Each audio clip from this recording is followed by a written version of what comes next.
8월 5일 월요일 아침 종합 뉴스입니다. 전 세계 수영 동호인들의 축제인 마스터즈 대회가 오늘부터 시작됩니다. 80여 개 나라에서 5천여 명이 참가할 예정인데 폭염 기간에 열리는 만큼 광주시도 분주히 대책을 마련하고 있습니다. 고 김대중 전 대통령 서거 10주기를 맞아 오늘부터 오는 25일까지 다양한 추모 행사가 열립니다. 올 상반기 무안공항의 이용객이 크게 늘고 광양항의 수출 물량도 늘었습니다.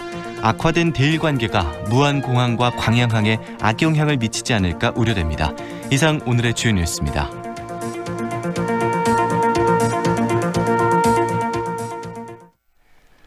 전 세계 수영 동호인들의 축제인 마스터즈 대회가 오늘부터 시작합니다. 80여 개 나라에서 5천여 명이 참가할 예정인데 지역 경제에도 보탬이 될 것으로 보입니다. 윤근수 기자입니다. 마스터스 대회 개막을 앞두고 선수들이 실전 훈련에 들어갔습니다. 외국에서 참가하는 선수들도 속속 입국하고 있습니다. 이번 대회에는 84개 나라에서 선수 4,000명을 포함해 코치와 가족 등 5,600여 명이 등록을 마쳤습니다.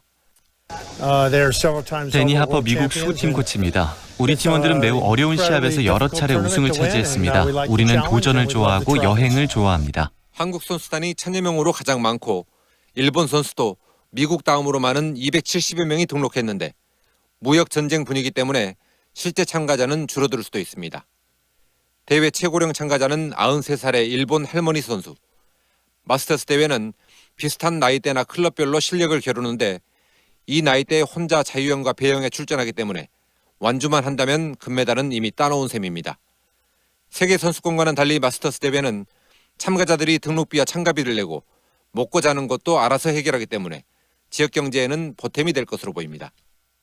관광이나 쇼핑, 이달주 세계 수영대회 조직이 기획총무본부장입니다. 많은 분들이 휴가 개념으로 오시기 때문에 저희들도 준비하는 체제를 좀 거기에 맞춰서 지금 하고 있습니다. 경기 종목은 하이다이빙을 제외한 5개 종목으로 아티스틱 수영과 수구 경기가 먼저 시작하고 개회식은 경영 경기 직전인 오는 11일에 열릴 예정입니다. 대회 조직위는 누구나 모든 경기를 무료로 관람할 수 있다며 시민들의 관심을 당부했습니다.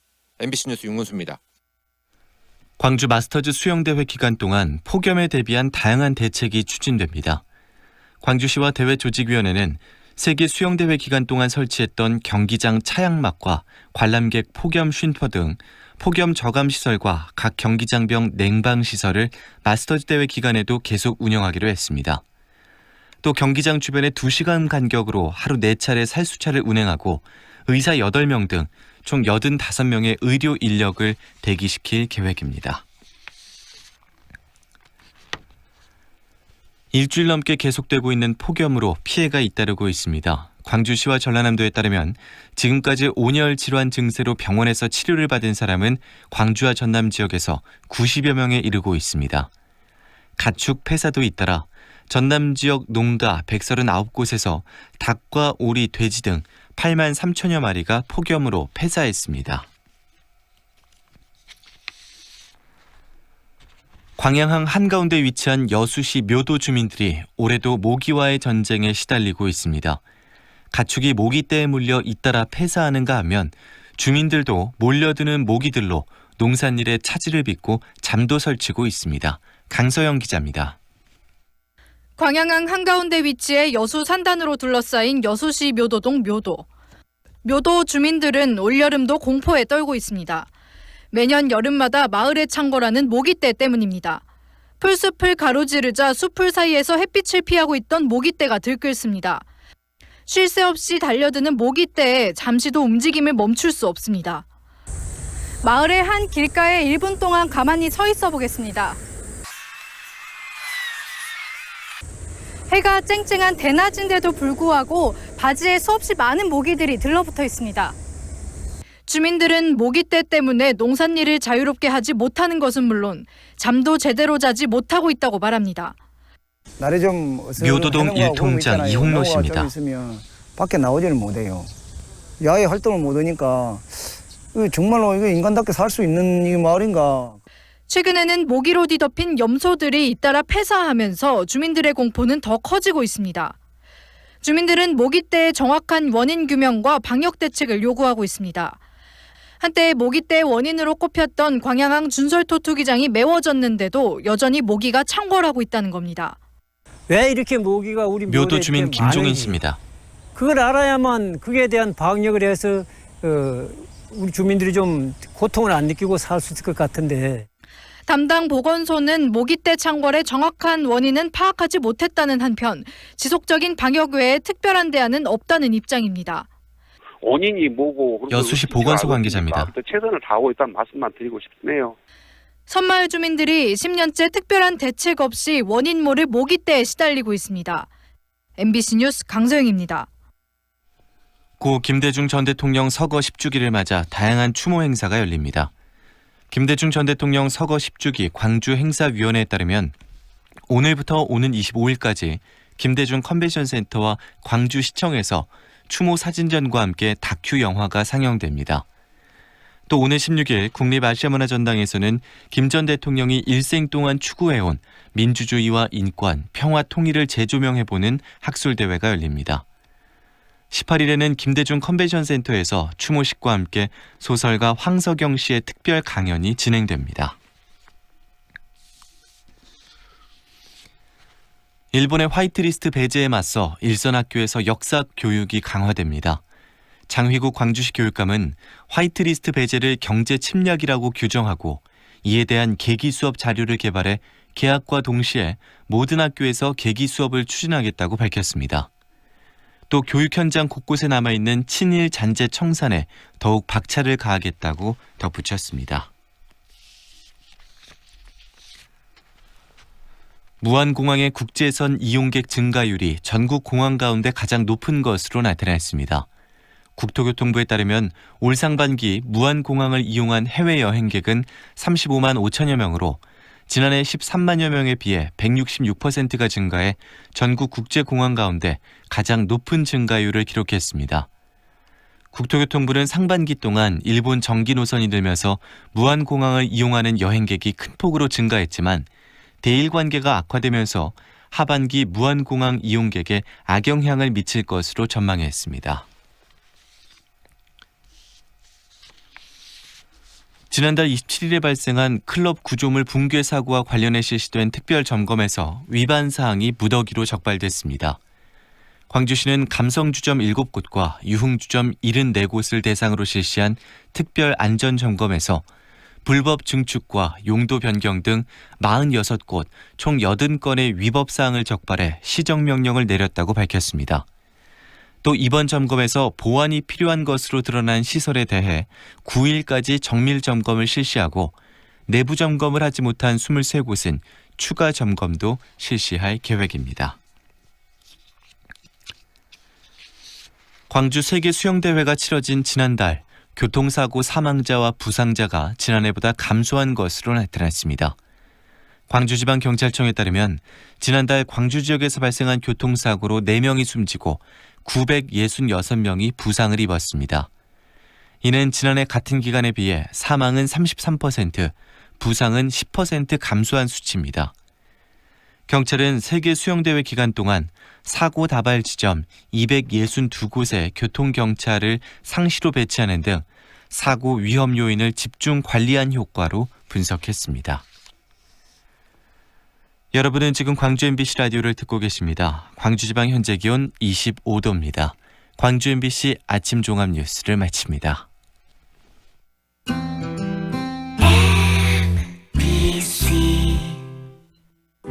연기자 정동환입니다.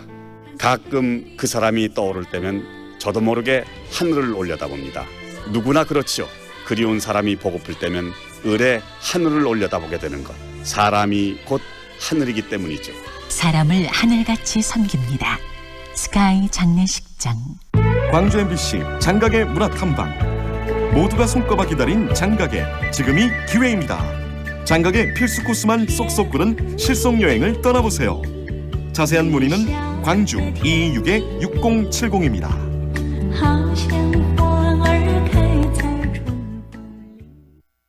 지금 시각은 8시 10분입니다.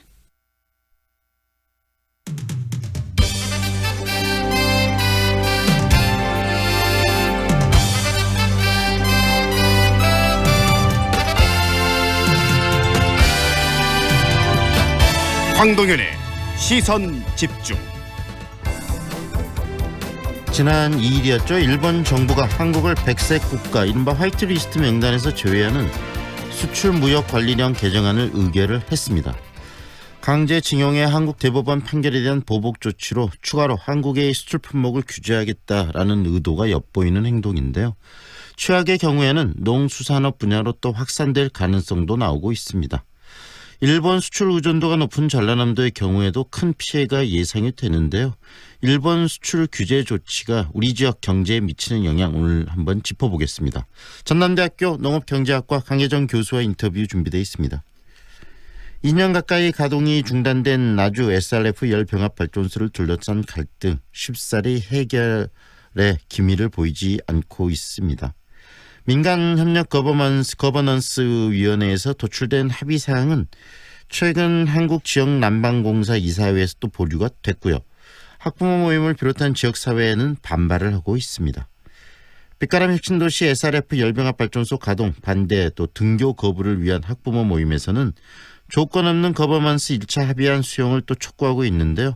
관련 내용 들어보겠습니다. 학부모 모임 김현 대표와의 인터뷰 준비되어 있습니다. 최근 어린이 유튜버 이 보람튜브가 95억 원에 달하는 강남의 한 건물을 매입했다는 소식과 함께 보람튜브의 한 달 수입이 30억 원이 넘는다라는 이야기들이 나오고 있는데요. 대단하다라는 그런 반응도 있고요.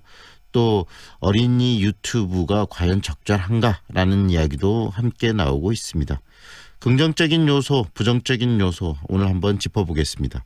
국제아동구호단체인 Save the Children 권리擁호 1팀 고위원 매니저와의 인터뷰 준비되어 있습니다. 황동현의 시선집중 계속됩니다.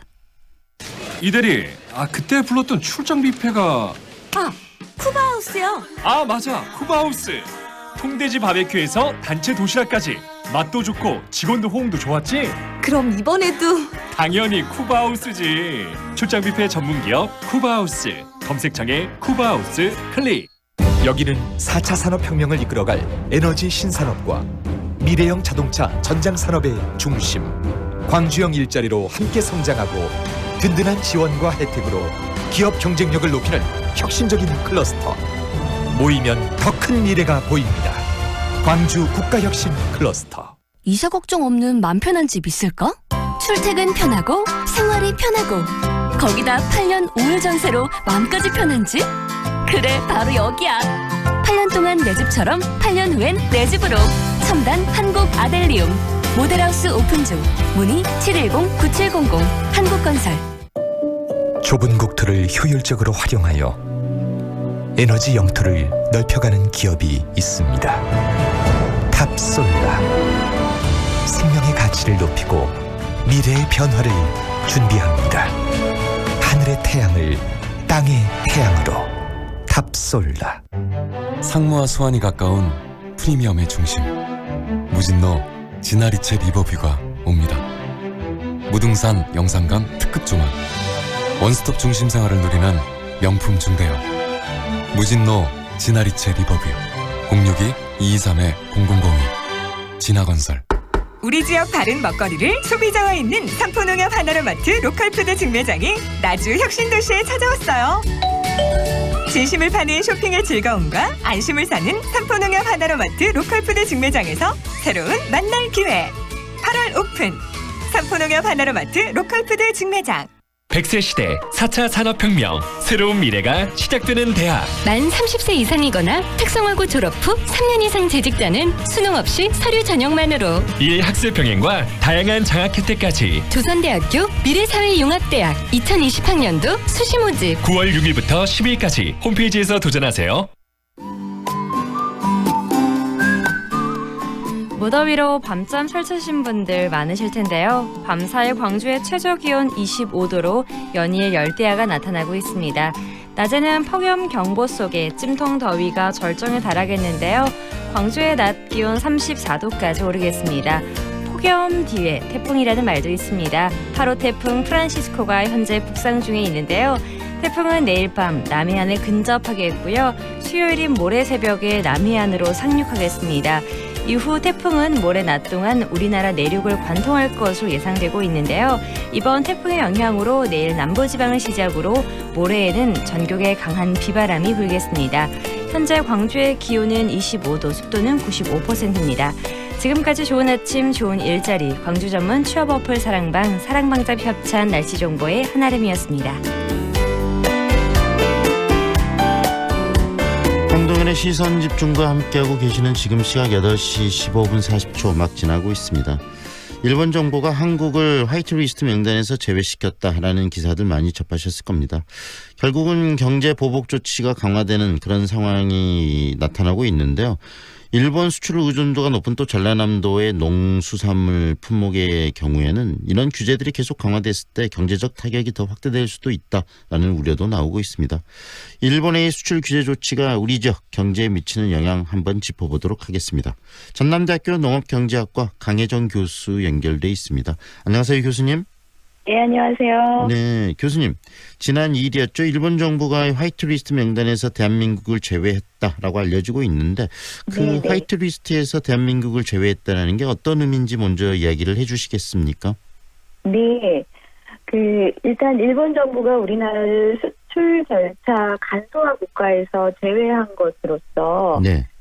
이제 우리 국내 일본의 우리 기업들이 일본에서 해당 품목들을 수입을 해야 될 때 일일이 개별 허가를 받아서 수입이 어려워지고 수입할 수 있더라도 상당 기간 걸리기 때문에 사실 제때 우리 해당 제품을 가지고 생산하는 게 어려워질 수 있는 그런 문제가 생기고 있습니다. 네, 당초 수출 규제 품목이 반도체 관련한 3개 품목이었는데 이번에 그럼 화이트리스트 명단에서 제외됐다면 수출에 영향을 받는 품목들이 굉장히 더 많이 확대됐다 이렇게 이해하면 되는 겁니까? 네, 그렇습니다.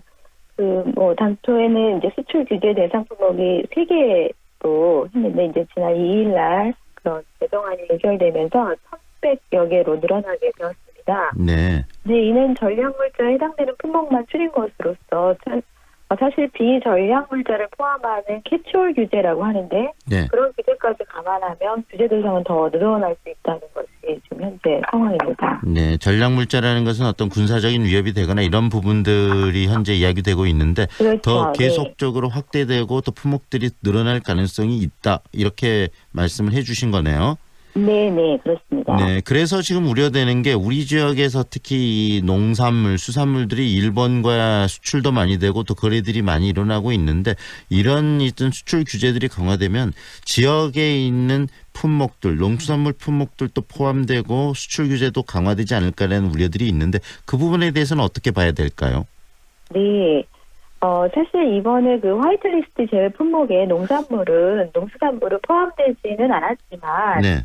그러나 이런 지금 일본에 지금까지 지금 우리 한국에 대한 타격을 계속 주려는 품목을 세밀하게 지금 고르고 있는 지금 움직임을 볼 때는 사실 우리 농수산물도 직접적인 타격을 입을 수 있다. 즉 어떤 품목의 규제보다는 수출의 규제보다는 검역을 강화하고 통관 절차를 복잡하게 하는 등 우리가 그걸 비관세 장벽이라고 하는데 네. 비관세 장벽을 높이는 방향으로 해서 한국 농수산물의 수입을 규제할 수 있다. 그런 가능성은 충분히 있다고 보입니다. 실제로 지난 4월에 WTO 수산물 분쟁의 보복 차원에서 일본이 한국 수산물에 대해서 검역을 강화하고 있습니다. 네. 그런 걸 보면은 앞으로 충분히 그런 움직임은 우리가 예상할 수 있다라고 생각이 됩니다. 결국은 이런 수출 규제뿐만 아니라 비관세 장벽을 강화시켜서 또 여러 가지 검역이나 이런 부분들을 강화시켰을 때 우리나라 특히 우리 지역의 이 농수산물들이 일본에 들어가는 게 힘들어지기 때문에 광주 전남의 경제적 타격이 올 것이다. 지금 이렇게 말씀을 해주셨는데 예, 어느 정도의 타격이 올 것으로 예상들 데이터들이 좀 분석들이 나오고 있습니까? 네. 전남의 경우에 올해 기준 일본에 수출했던 전남 농수산물 비중이 31% 정도 됩니다. 이거는 상당히 수출 제1국가입니다. 일본이. 그래서 네. 일본 편중 현상이 상당히 있는 상황이고 2016년에 같은 경우에는 40%가 훨씬 넘었었고요. 그래서 이렇게 수출에 대해서 규제가 이제 우리가 이제 일본 대일 수출의 규제가 강화가 됐다면 네. 우리 전남의 경우에 농수산이 현황 비중을 차지하고 있기 때문에 그 피해가 예상이 된다고 생각됩니다. 특히 가공식품 같은 경우는 그래도 이미 그 굉장히 절차도 복잡하고 통과 절차도 강화된 상황에서 저희가 이제 잘 통과하고 있고 네. 이미 그 품질 경쟁률이 높기 때문에 그렇게 큰 타격은 없을 것 같지만 뭐 할어, 김 등 수산물 같은 경우에는 네. 이 검역 과정이 복잡해짐에 따라서 그 타격을 입을 가능성이 더 높다고 보입니다. 네. 어느 정도 이 타격이 올 것으로 대략적으로 분석이 되고 있습니까? 예, 저희가 아직 구체적인 네. 그런 분석 같은 건 하지 못했지만 아무래도 그 수산물이 현재 특히 저희 김이 저희 수출 효자 품목입니다. 그래서 2018년 작년 같은 기준으로 보면 수출액 사상 첫 2억 달러를 돌파를 했는데 거기에 뭐 50% 이상이 지금 일본에 지금 수출하고 있습니다. 네. 그래서 이제 그런 수출길이 막힌다면 특히 김이나 다른 활어 수산물 같은 경우에는 우리 그 수출의 시장이 막히는 거기 때문에 상당한 한 50% 이상의 네. 수출에 타격을 입겠다고 보입니다. 그래서 중요한 건 교수님 대안일 것 같아요. 이런 상황들이라면 과연 전남의 농수산물들이 활로나 이런 부분들에 대해서 좀 고민을 해야 될 것 같은데 어떤 우리들이 고민 대안들에 대해서 생각을 해야 된다고 보십니까? 예, 맞습니다. 저희가 너무나 이제 일본 수출의 편향이 심각하기 때문에 사실 수출 다변화를 해야 된다는 얘기를 저희가 많이 하고 있습니다. 네. 또 하나 문제는 저희가 그렇게 우리가 농도임에도 불구하고 농수산물 수출이 많지는 않습니다. 최근에 이제 많이 저희가 품질 경쟁력이나 이런 걸 높여가지고 수출을 증가시키고 있지만 일단 첫 번째로 수출을 증가시키려면 이제 품질 경쟁력이나 이런 부분을 굉장히 높여야 될 것 같고 그리고 이제 두 번째는 일본에 너무 편중된 현재 상황을 벗어나기 위해서는 수출 다변화를 해야 되는데 네. 최근에 이제 중국 같은 경우에 수출을 저희가 많이 파일을 개척하는 노력을 하고 있고 더 나아가서 동남아시아 등의 신흥 개척지로 우리가 좀 공격적인 마케팅을 통해서 농수산물을 수출하는 방안. 그래서 일본 편향성을 저희가 좀 이거 타개하는 방향으로 나가야 된다는 것이 저희 전문가들의 의견입니다. 네, 가장 중요한 것은 결국은 수출의 일본 대일 의존도를 좀 줄이고 다른 지역과의 관계들을 통해서 수출의 어떤 그 활로들, 수출의 어떤 대상 국가들을 확대해야 된다 이 말씀이시네요. 예, 그렇죠. 네. 네, 그리고요 이렇게 일본에서 백색 국가 리스트에서 한 대한민국을 제외하는 이런 상황들을 보면서 우리도 관련해서 여러 가지 제재 조치, 일본에 대한 제재 조치를 강화해야 된다는 이야기도 나오고 있는데 그런 부분들이 어떻게 보면 일정 부분 대안이 될 수 있을까요? 이 상황들을 타개하는? 네, 저희가 사실 특히 농수산물 같은 경우를 보더라도요. 우리 농산물에 대한 농산물에 대한 일본의 굉장히 선호하고 그리고 일본의 그 신뢰도가 높습니다. 그런데 사실 저희가 반대 입장에서 저희가 일본에 대한 수출을 규제한다면 네. 사실 피해를 입는 것은 일본의 소비자들, 우리 특히 김이나 전복이나 파프리카 등의 굉장히 품질 경쟁력이 높은 우리 농산물을 사 먹지 못하는 네. 일본의 소비자들이 피해를 입을 수도 있는 상황이 있습니다. 그래서 사실 저희도 어떻게 반대로 보면은 다른 반도체 부품 이런 부분에 대해서는 우리가 지금 현재 피해를 볼 수 있지만 반대적으로 보면 농산물 같은 경우는 오히려 우리가 수출을 하지 못한다면 본인들이 이제 수입을 규제한다면 일본이 더 피해를 볼 거라는 현재 생각이죠. 왜냐하면 저희는 일본에서 그렇게 수입품이 많지는 않고 농수산물 경우를 말씀하는 겁니다. 예.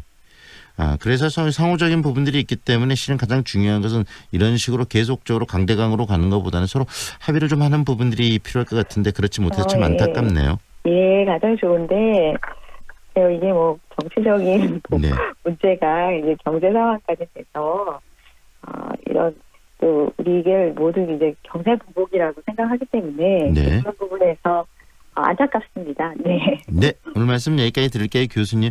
아침 일찍 감사합니다. 네, 고맙습니다. 이렇게 전남대학교 농업경제학과 강혜정 교수와 함께했습니다.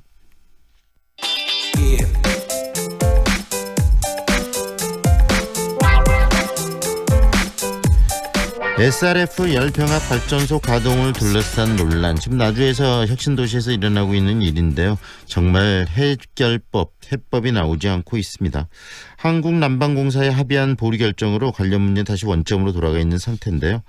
학생들을 학교에 보내는 학부모 모임에서는 오는 수요일에 있을 12차 거버넌스에서 1차 합의안이 타결되지 않거나 또 의미 있는 결과가 나오지 않을 경우 유치원과 초중고등학교 전면 등교 거부 운동까지 하겠다라고 얘기를 하고 있습니다. 왜 이렇게 강경한 입장들을 가지게 됐는지 직접 이야기 듣겠습니다. 빛가람 혁신도시 SRF 열병합 발전소 가동 반대 등교 거부를 위한 학부모 모임에 김현 대표 연결합니다. 안녕하세요, 대표님. 네, 안녕하세요. 네, 대표님과 가족분들 모두 지금 혁신도시에 거주하고 계시는 거죠? 네네. 네, 자녀가 몇 살입니까? 저희 이제 애가 17살이에요. 고등학교 1학년이요. 네, 이 SRF에 대해서 지금 반대를 하고 계시는데 피해 직접 몸으로 느끼신 거나 그다음에 현 사시면서 느꼈던 어떤 피해 상황들이 있으신가요? 제가 2014년도부터 입주를 해서 17년도에 시험 가동을 경험을 했거든요. 네. 그때 당시에 저희 아이가 약간 그 전에는 시험 가동 전에 아토피가 살짝은 있었어요. 네. 근데 그때 막 진물도 많이 나고 피가 날 정도로 가려움증 아토피로 병원을 자주 왔다 갔다 했고요. 이제 성민 저도 약간의 가려움증을 느끼고 그랬었거든요. 네. 그리고 이제 주변의 엄마들도 아이들이 뭐 알레르기 질환이 없었는데 알레르기가 갑자기 생겼다, 뭐 기관지염이 생겼다 그런 말들을 되게 많이 들었었어요. 네. 시험 가동 기간은 그때 어느 정도였죠?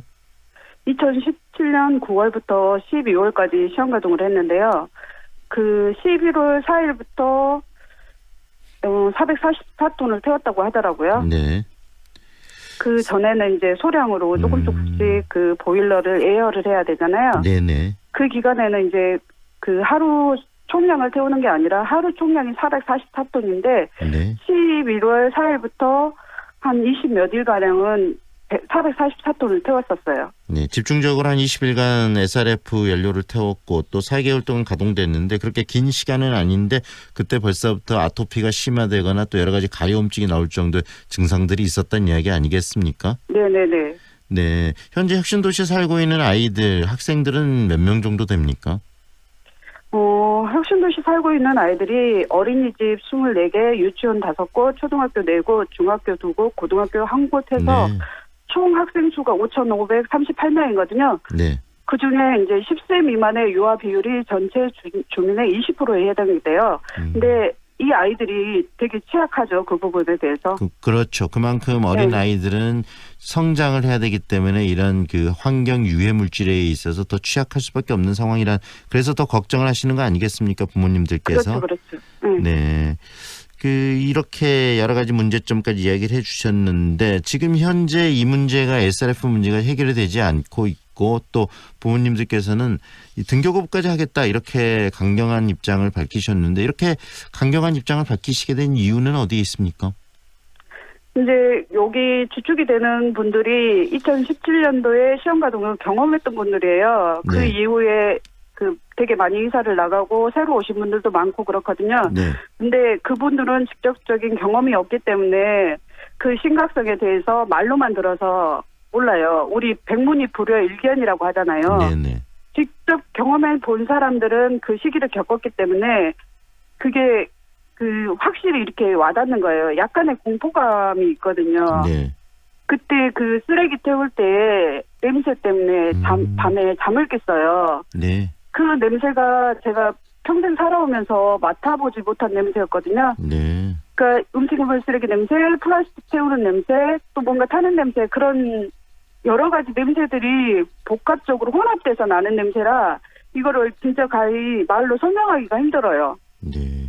그래서 잠자다가 네. 제가 잠듯이 예민한 사람은 아닌데 잠자다가 냄새 맡고 잠이 깼어요. 문을 닫고 자는데도. 2014년에 시험 가동 때만 해도 그 냄새 때문에 잠이 2017년이요. 17년도에 네. 냄새 때문에 잠이 깰 정도의 상황이 만들어졌다는 말씀이신데요. 그렇지만 네네. 나름대로 굉장히 후각적으로 느껴질 정도면 심각한 상황을 야기시킬 수 있다. 이렇게 지금 주민들께서는 보시는 거 아니겠습니까? 그렇죠. 그만큼 이제 그때 겪었던 분들은 불안한 거죠. 네. 그런데 이 문제를 가지고 지금 합의안이 도출되고 있지 않습니다. 지금 거버넌스 회의를 통해서 일단 뭐 그 여러 가지 내용이 나왔고 잠정적 합의안은 있는데 최종 합의는 한국지역난방공사가 지금 수용하지 않았기 때문에 안 됐는데 현재 잠정적으로 나온 합의안의 내용도 소개를 좀 해주시죠. 잠정적으로 합의안은 3개월 시험 가동하고 그 자료를 바탕으로 주민 수용성 조사로 주민 투표를 하기로 했거든요. 네. 그래서 주민 투표 70%, 공론화 30%에서 그 결정에 따르기로 합의가 된 걸로 알아요. 네. 그런데 이걸 한국지역난방공사에서 수용하지 않는데 그 이유는 어디에 있다고 보십니까? 한국지역난방공사에서 말하는 게 매몰 비용이에요. 네. 근데 여기가 매몰 비용 추산하기를 뭐 처음에 설비 비용 해서 2,800억을 말하거든요. 네. 근데 이게 지자체가 해결하기에는 정말 큰 금액이에요. 네네. 그리고 초기에 발전소 건설 당시에 협의 내용이 MOU 체결할 때는 130톤이었거든요. 네네. 그리고 전남 6개 시군의 쓰레기였고, 근데 2015년 8월에 한남이 전남도청과 나주시에 공문을 보내서 강주 쓰레기 반입을 거의 일방적인 통보예요. 의견 조율이 없이 그 통보식으로 해가지고 그 공문 발송하고 그 공문에 따라서 지금 근거가 이렇다라고 하면서 강주 쓰레기 반입을 허가를 했으니까 너희들이 강주 쓰레기를 여긴 태워야 된다 그렇게 말하고 있거든요. 네. 근데 이것도 잘못됐고 또 발전소 건설 당시에 여기는 혁신도시는 사람이 살지 않았어요. 빈 땅이었어요. 네네. 근데 주민 수용성 조사를 했다는 거예요. 한나는. 네. 근데 그거를 또 실상 자세히 들여다보니 그 혁신도시 내가 아니고 인근의 주변 마을 돌면서 거의 주민 60여 명에게 서명을 받았거든요. 네네. 그것도 강주가 주소지인 사람이 또 몇 명 포함이 돼 있어요. 네.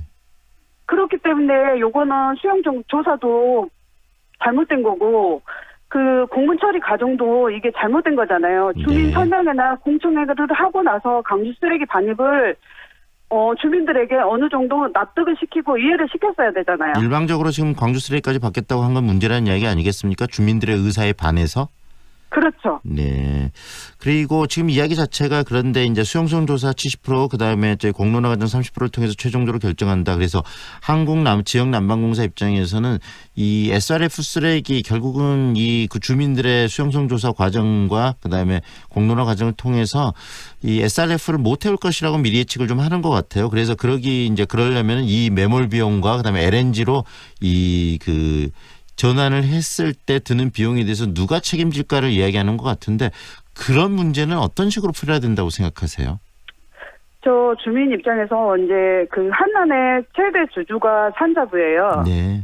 지금 여기 거버넌스 회의에 참가하는 5개 단체가 산자부, 한남, 전남도, 나주시, 범대이거든요. 네. 시민대표 두 분이 참석해서 근데 5자 간의 합의가 공정하게 이루어질 거라고 생각할 수가 없어요. 처음에는 제가 산자부가 한남의 최대 주주인 줄을 몰랐거든요. 네. 근데 중간중간에 이제 들려오는 소식에 의해서 보면 산자부가 한남의 34% 저기를 가지고 있어요. 지분을. 네. 그런 형태에서 산자부와 한남이 공정하게 이거를 처리할 수 있을까라는 생각이 들어요. 네. 그래서 제 입장에서는 이게 어쨌든 SRF 문제는 정부 정책의 잘못이잖아요. 네네. 2009년도에는 SRF 정책을 적극 권장했지만 지금 그 미세먼지에 대한 문제도 많고 해서 정부 정책 자체가 바뀌었잖아요. 네. 10년 만에.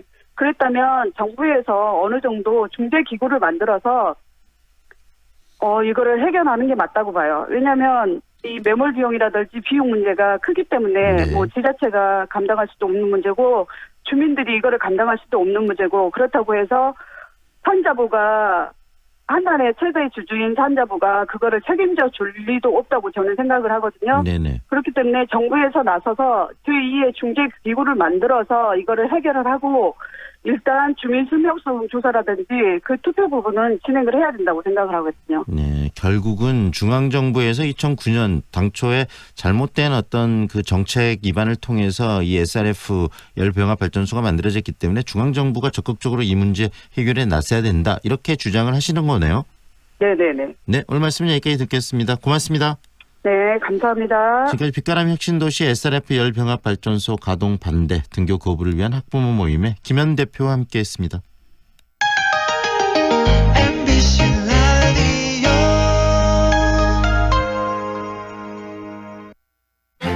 우리의 꿈을 펼치는 곳, 우리의 취업과 창업을 성취하는 곳, 광주대학교.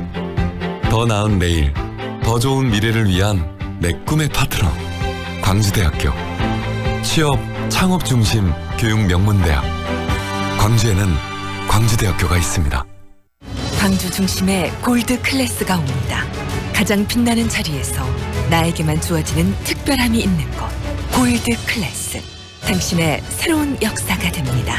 행복의 지연집 화정 골드 클래스 8월 오픈 예정.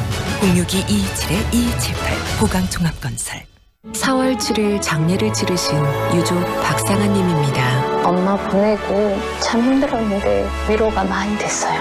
3월 4일 장례를 치르신 유족 전승현님입니다. 덕분에 잘 치렀습니다. 정말 감사합니다. 진정한 위로 남문 장례식장. 경제적으로 어려운 이웃들이 스스로 새로운 삶을 열어갈 수 있도록 광주시 자회생상품 공동 브랜드 소소드림이 더 큰 희망을 드리겠습니다. 착한 소비로 소중한 나눔을 실천하는 소소드림. 자회사업 참여 이웃들의 아름다운 내일을 응원합니다. 광주광역 자회센터 93.9 Feelings between the sheets. Why am I caressing my mama's fat knees? 세상을 보는 지역의 눈.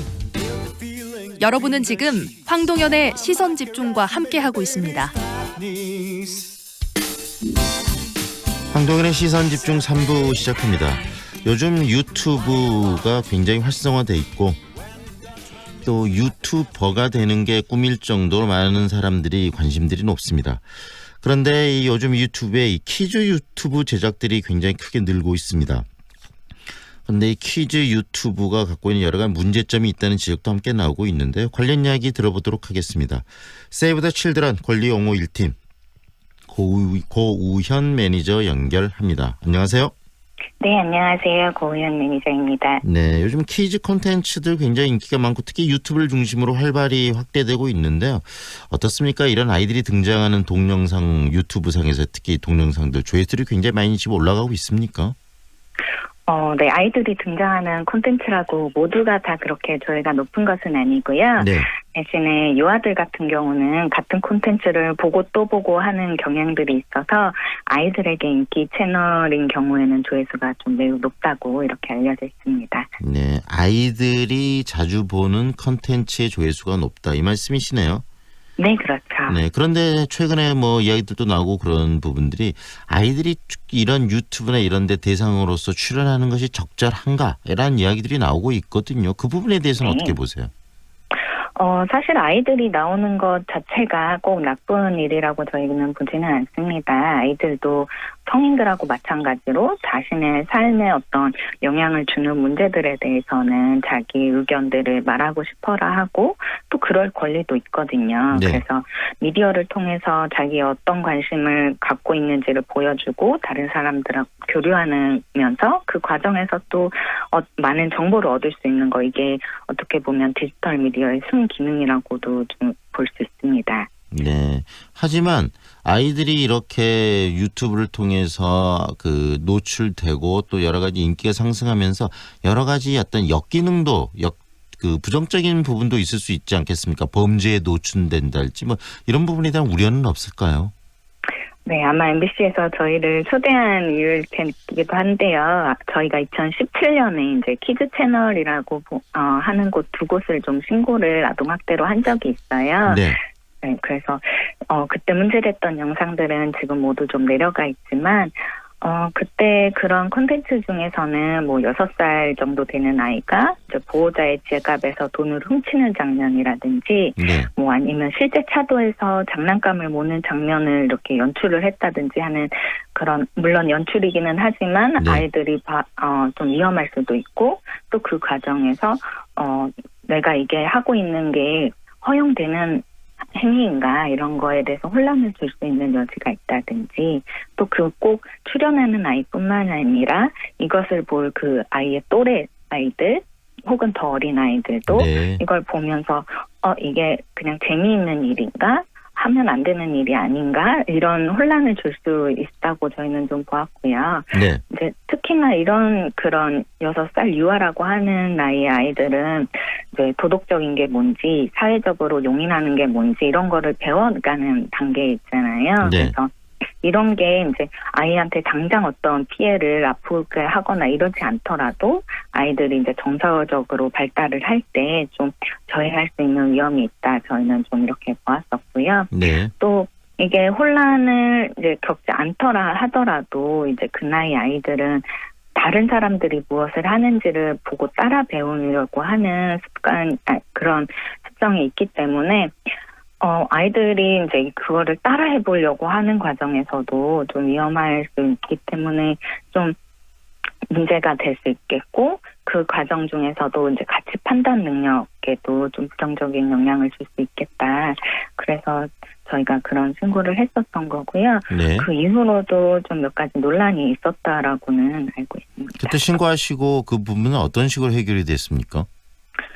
저희가 두 곳을 신고했는데 한 곳 같은 경우는 가정법원에서 이게 아동 학대일 수 있다라고 하고 이제 그게 형사처벌로 이어지지는 않았고요. 그 정도의 심각한 사안은 아니라고 보고 대신에 이게 다시 똑같은 일이 좀 발생하지 않도록 그 부모님들께 아동학대 예방 그런 교육하고 상담을 이수하라라는 그런 보호처분 결정이 내려진 걸로 알고 있고요. 다른 네. 한국 같은 경우는 무혐의로 종결을 됐다고 들었습니다. 네. 지금 이 부분에 대해서 주목하는 가장 큰 이유가 성인 경우에는 본인의 행동에 대해서 책임도 지고 그 행동에 문제가 있을 때는 처벌도 받고 그러는 거 아니겠습니까?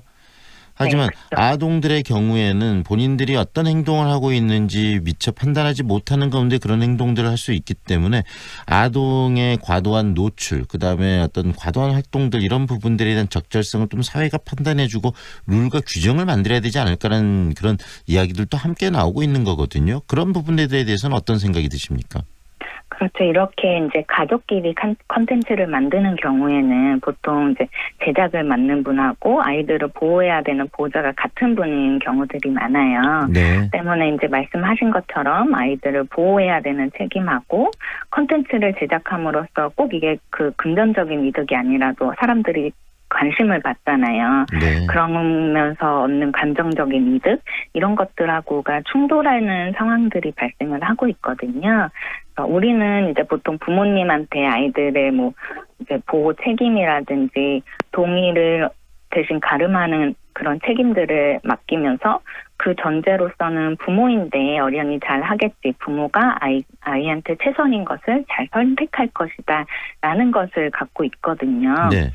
그런데 이제 지금 이렇게 몇 가지 문제되는 상황이라든지 이런 걸 보면 꼭 그렇지 않을 수도 있겠다. 그런 경우에는 어떻게 해야 되는가 이런 고민들이 좀 이제 발생을 하고 있다라고 좀 볼 수 있는데요. 네. 꼭 이제 저희가 신고했던 아동 학대 같은 상황이 아니더라도 이제 아이가 뭐 이거 찍는 거 좋아하고 좋다고 했다라고 했을 때 이게 과연 아이의 동의라고 말할 수 있을까라는 지점도 좀 고민을 해봐야 될 것 같아요. 네. 특히나 아이가 어렸을 때 같은 경우는 그냥 엄마 아빠랑 뭔가 이렇게 영상을 촬영하고 스크린으로 내 모습을 본다는 게 좋아서 좋다라고 이야기를 했을 수 있는데 네. 이게 그냥 우리가 핸드폰으로 찍고 우리 핸드폰에서 보는 거가 아니고 유튜브에 올리는 행위까지가 있잖아요. 네. 그런데 어린아이가 이게 인터넷에 공개된다라고 했을 때 이 의미가 무엇인지 불특정 다수가 내 생활이라든지 내 존재를 볼 수 있고 네. 내가 전혀 알지 못하는 사람들이 나를 알아볼 수 있고 나한테 어떤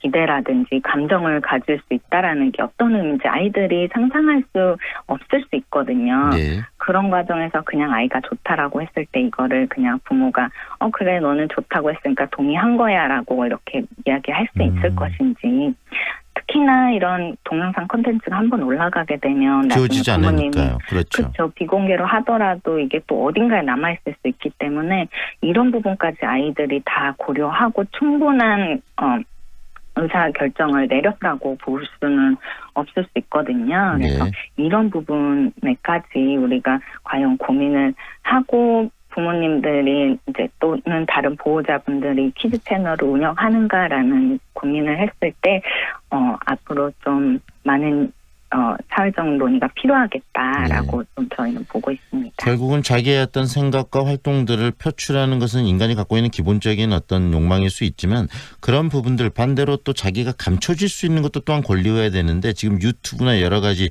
SNS들이 굉장히 확대되면서 그런 부분들이 많이 또 약화된 사회에 우리들이 살고 있지 않겠습니까? 그렇죠. 그래서 특히 유튜브나 이런 활동들을 통해서 법률적으로 아직까지 법률적인 제도등 시스템을 가지고 못 따라가는 부분도 굉장히 많은데요. 좀 보완돼야 될 부분들이 있다면 어떤 게 있을 것이고 그다음에 유튜브 또 SNS, 페이스북을 활용하면서 우리들이 인식하고 가져야 될 어떤 최소한의 생각들, 판단들이 있다면 어떤 기준들을 가지고 행동해야 한다고 생각하시는지도 한 말씀 해주시죠. 이제 아동 권리를 저희가 이야기를 할 때 중요한 원칙 중에 하나는 아동 최선의 이익이라고 해서 아이에게 영향을 주는 어떤 문제를 우리가 이야기할 때는 어떤 결정을 내릴 때는 아이에게 꼭 단기적인 것뿐만 아니라 장기적으로도 가장 유익한 게 무엇인지를 최우선순위에 두고 고려를 하고 결정을 내려야 한다라고 하고 있어요. 네. 이번에 이야기되고 있는 유튜브라든지 이런 디지털 미디어에서도 같은 원칙을 적용을 해야 된다고 생각을 하거든요. 특히나 아이들이 출연하거나 아이들이 보는 영상이라고 한다면. 그런데 지금은 아직은 디지털 콘텐츠를 만들거나 유튜브나 다른 1인 채널에 올려서 배포를 할 때 그 과정에서 자녀를 보호하는 책임을 거의 친권자, 보호자한테만 위임하고 있는 상황이잖아요. 네. 근데 보호자가 모든 분이 디지털 미디어의 속성이라든지 그 나이 따라서 아이들은 어디까지 상상할 수 있고 어디까지 동의를 할 수 있는가 이거를 다 파악해서 선택하라 이렇게 떠맡겨야 될 상황은 아니라고 보거든요. 보호자가 이 책임을 잘 수행하기 위해서 우리 사회가 이런 보호자분들을 지원하는 것도 책임이 있다고 한다면 좀 우리가 아이들하고 콘텐츠를 만들 때 어떤 점들을 좀 염두에 두어야 되고 아이가 볼 콘텐츠라면 어떤 지점을 좀 유의해야 되는지 이런 것들을 좀 원칙을 세워나가는 게 필요하다고 생각을 하고 있습니다. 네, 오늘 말씀은 여기까지 들어야 될 것 같네요. 고맙습니다. 네, 알겠습니다. 네, 감사합니다. 네. 지금 세이브 더 칠드런 권리 용어 1팀 고우현 매니저와 함께했습니다.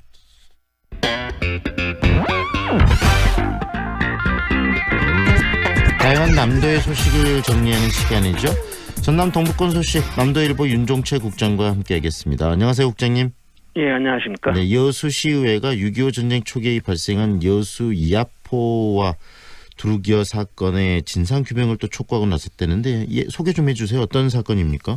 예, 여수시의회가 194회 임시 본회의에서 6.25 전쟁 때 민간인 다수가 미군에 의해 희생된 이하포 두루기어 사건의 진상규명을 촉구하는 건의안을 채택해서 국회와 정당 그리고 청와대와 국방부 등에 보냈다고 밝혔습니다. 네.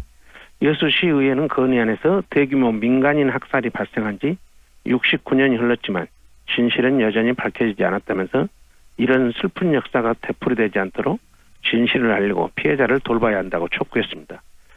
여수시에는 이를 위해서 정부가 진상규명에 적극적으로 나서고 미국도 협조하라고 촉구를 했습니다.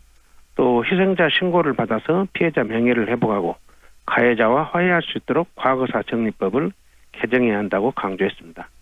여수시의회는 이 사건의 희생자 유가족이 대부분 외지인이고 8, 90대 고령인 탓에 시간이 지날수록 진상을 규명하는 작업이 어려울 것으로 우려하고 있습니다. 네, 저도 이 이하포 사건 그리고 두루기어 사건 처음 들어보는 사건인데 어떤 사건인지 설명 좀 해주세요. 예, 저도 그렇습니다. 이아포 사건은 1950년 8월 3일 오전 9시 여수시 남면 안도리 해상에서 미국 전투기 F-84대가 피난민 선박에 4차례 기총사격을 해서 배에 타고 있던 피난민 350여 명 중에 150여 명이 숨지고 50여 명이 부상한 비극입니다. 당시 선박은 정부 명령으로 태극기를 개항한 채 피난민을 태우고 부산에서 거제를 거쳐 제주도로 가는 중이었습니다. 미군기들은 승선한 피난민을 북한군으로 오인해 사격한 것으로 알려졌습니다. 이 사건은 한국정정 당시 AP통신의 보도로 미군을 충격에 빠뜨렸던 노건리 양민 학살에 못지않은 사건입니다. 하지만 유족들의 증언으로 세상에 알려졌지만 큰 관심을 끌지는 못했습니다. 그리고 이아포 사건 엿새 뒤인 8월 9일 이아포에서 북쪽으로 10km 떨어진 횡간도와 금오도 사이 두릉여 해상에서도 미군기들이 조기를 잡던 어선과 어민을 공격했습니다. 이 사건으로 또다시 모구한 주민 10여 명이 목숨을 잃은 사건입니다. 네, 이번에 촉구안을 또 대표 발의한 여수시의 박성미 의원이 이번 촉구 건의안을 발의를 하면서 많이 반성했다. 지역구 의원으로서 이런 이야기도 했다고 알려지고 있는데 왜 이런 이야기까지 나오게 된 겁니까? 예, 박성미 의원도 그 촉구안 건의안을 받으면서 지역민주들조차도 이아포가 어디인지 잘 모르고 있었다고 합니다. 네. 그래서 69년 동안 세상에 알려지지 않은 것은 증거 부족 때문이라고 말했는데요. 박 의원은 이아포 사건은 민간인 180명이 무참하게 숨진 노건리 사건의 버금가는 집단 학살이라면서 여러 증언이 2010년 진실화해위원회 조사 보고서에 올랐지만 진상은 여전히 묻혀있다고 말했습니다.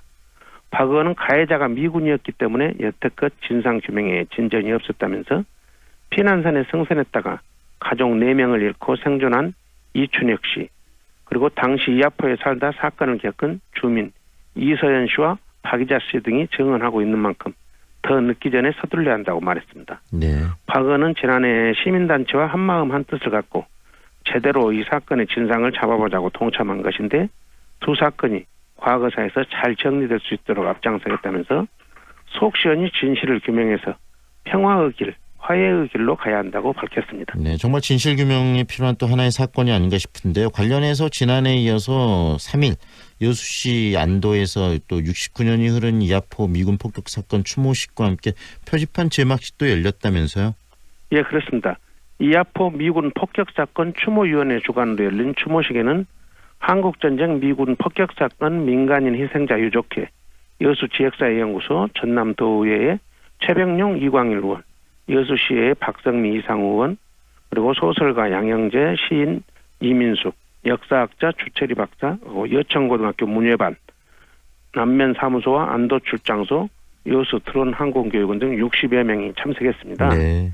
이날 행사는 오전 10시에 여수 해양구조단이 당시 폭격을 맞아 수장된 피난선을 찾는 소중 탐사에 나선 뒤에 11시부터 추모제 및 제막식을 가졌는데요. 네. 모든 행사는 페이스북 중계와 함께 여수 드론 항공교육원 드론 촬영팀이 영상 제작을 했습니다.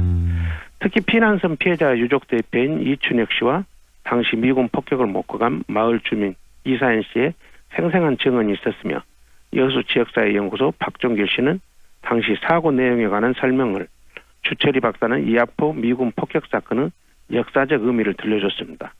또 이민숙 시인의 추모시 낭독과 여천고 문예반 학생들이 추도사를 낭독했으며 이아포 미군 폭격 사건을 소설로 준비 중인 소설가 양영재 씨의 전문가 해설이 있었습니다. 네. 여기 이어서 예, 추모식에서 표지판 제막을 했습니다. 네, 국장님 이 문제도 많은 사람들이 좀 관심을 갖고요. 또 정말 진실 규명이 될 수 있도록 노력해야 되지 않을까 싶습니다. 오늘 말씀 여기까지 들을게요. 고맙습니다. 예, 감사합니다. 지금까지 남도일보 윤종채 국장과 함께했습니다. 오늘 낮에도 폭염 경보 속에 가마솥 더비가 맹위를 떨치게 했습니다. 하지만 이번 주 8호 태풍 프란시스코가 북상할 전망이 있는데요. 현재 중간 강도의 소형급 태풍으로 일본 남동쪽 먼 해상을 지나가고 있습니다. 내일 새벽쯤 남해상으로 진출하겠는데요. 내일 오후 남부를 시작으로 모레는 전국에 강한 비바람이 몰아치겠습니다. 태풍 프란시스코의 영향으로 비바람이 불면서 무더위의 기세는 한풀 꺾이겠습니다. 하지만 비 피해 없도록 철저한 대비가 필요하겠습니다. 현재 광주의 기온은 25도, 습도는 95%입니다. 지금까지 좋은 아침, 좋은 일자리, 광주 전문 취업 어플 사랑방자 협찬 날씨 정보의 한아름이었습니다. 송정역으로 어디든 빠르게 미래 가치에 오를 마지막 기회를 잡아라. 수촌 3차 국제미술의 7월 오픈. 8년 임대로 미래도 생활가치도 오래도록 누릴 수 있도록 수촌 3차 국제미술회가 또 한 번 당신을 찾아갑니다. 임대문의 광주 446의 5000번. 광주 중심에 골드 클래스가 옵니다. 가장 빛나는 자리에서 나에게만 주어지는 특별함이 있는 곳. 골드 클래스. 당신의 새로운 역사가 됩니다. 행복의 지연집 화정 골드 클래스 8월 오픈 예정. 062-227-2278 보강종합건설. 이사 걱정 없는 맘 편한 집 있을까? 출퇴근 편하고 생활이 편하고 거기다 8년 5일 전세로 맘까지 편한 집? 그래 바로 여기야. 8년 동안 내 집처럼 8년 후엔 내 집으로. 첨단 한국 아델리움 모델하우스 오픈 중. 문의 710-9700 한국건설. 좁은 국토를 효율적으로 활용하여 에너지 영토를 넓혀가는 기업이 있습니다. 탑솔라. 생명의 가치를 높이고 미래의 변화를 준비합니다. 하늘의 태양을 땅의 태양으로. 탑솔라. 프리미엄 SUV의 모든 기준 집 그랜드 체로키. 8월 리미티드 디젤 출시 기념 그랜드 체로키 최대 1260만 원 할인. 집 그랜드 체로키. 지금 지프 전시장으로 문의하세요. 황동현의 시선 집중이 준비한 내용은 여기까지입니다. 지금까지 연출 황동현, 한가름, 구성 최현영, 박소희, 기술 최상혁, 그리고 진행의 황동현 PD였습니다. 오늘도 함께해 주셔서 고맙습니다.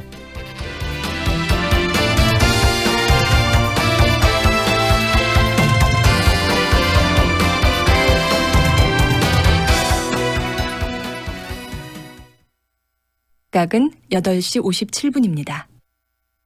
이사 걱정 없는 맘 편한 집 있을까? 출퇴근 편하고 생활이 편하고 거기다 8년 5일 전세로 맘까지 편한 집? 그래 바로 여기야. 8년 동안 내 집처럼 8년 후엔 내 집으로. 첨단 한국 아델리움 모델하우스 오픈 중. 문의 710-9700 한국건설.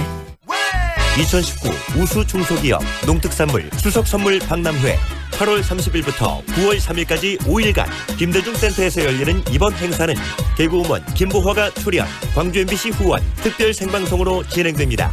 참가 문의 062-371-3511 371-3511.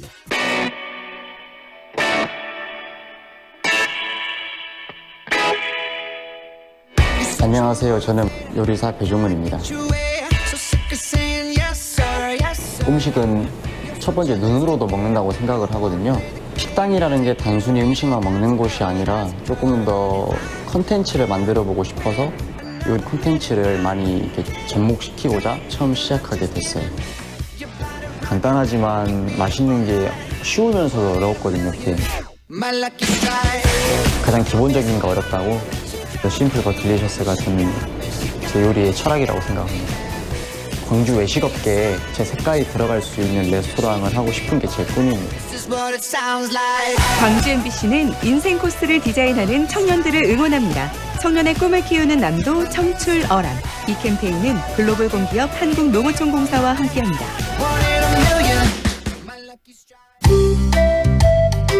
무등산 사랑환경대학이 제49기 무등산 해설사 기본과정 수강생을 모집합니다. 이번 과정은 무등산의 자연환경과 역사, 문화유적, 지질, 무돌길 탐구에 대한 이론과 야외 실무 교육으로 진행되며 수료생은 무등산 보호단체 협의회가 실시하는 각종 행사와 봉사활동에 참여합니다.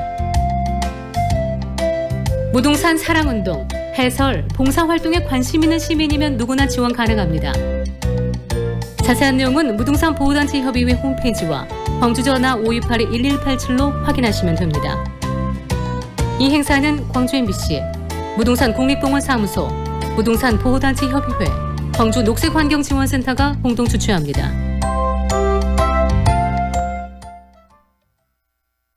AM 819kHz, 표준 FM 93.9MHz, 광주 MBC 라디오입니다.